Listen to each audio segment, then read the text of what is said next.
પોરબંદરના દરિયામાં આન બાન અને શાનથી તિરંગો લહેરાવાયો। શ્રીરામ સી સ્વિમિંગ ક્લબ દ્વારા છેલ્લા 24 વર્ષથી સમુદ્રમાં ધ્વજવંદન કરવામાં આવે છે। ક્લબના તરવૈયાઓએ ગુગવાતા સમુદ્રમાં ધ્વજવંદન કરી અનોખી રીતે સ્વતંત્રતા દિવસની ઉજવણી કરી હતી। ક્લબના સભ્યો 500 મીટર સુધી તરીને મધદરિયે પહોંચ્યા, સમુદ્રમાં તિરંગો લહેરાવીને સલામી આપી। તો આ અદ્ભુત નજારો તમે સ્ક્રીન ઉપર જોઈ શકો છો। દરિયામાં જઈને તિરંગો લહેરાવવામાં આવ્યો હતો।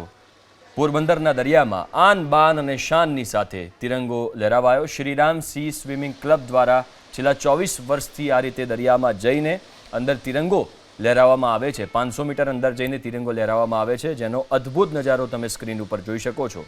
પાછળ વિશાળ દરિયો અને એની વચ્ચે ભારતનો તિરંગો।